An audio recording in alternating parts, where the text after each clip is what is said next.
இந்த video clip இருக்குல்ல, மேலே இருக்கிறது வீடியோ கிளிப் சொல்லியிருக்கேன். கீழே இருக்குது பாருங்கள் க்ரீன் கலரில். இந்த க்ரீன் கலரில் இருக்கிறது எல்லாமே ஆடியோ, ஒரிஜினல் ஆடியோ. இதில் தேவையில்லாத ஒரிஜினல் ஆடியோவை எல்லாமே செலக்ட் பண்ணணும். கீபோர்டில் கண்ட்ரோல் ப்ரெஸ் பண்ணிக்கோங்க. ப்ரெஸ் பண்ணிவிட்டு எந்தெந்த ஆடியோலாம் தேவையில்லையோ அதை அப்படி செலக்ட் பண்ணிக்கிடுங்க. மவுஸ் வச்சு கிளிக் பண்ணிக்கிடுங்க. எதை செலக்ட் பண்ணியிருக்கீங்களோ அந்த கிளிப் மட்டும் பிரைட்டாக இருக்கும். எதை செலக்ட் பண்ணியிருக்கீங்களோ அந்த வீடியோ ஆடியோ ரெண்டும் சேர்ந்து தான் செலக்ட் ஆகும் நீங்கள் கிளிக் பண்ணும்போது. ஸோ பரவாயில்ல.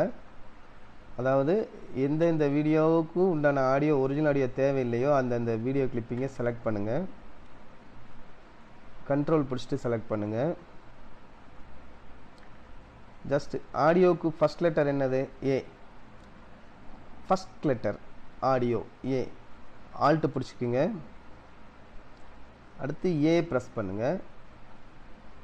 ஆடியோ எல்லாமே டெலீட் ஆகும். ஆல்ட்டு ஏ.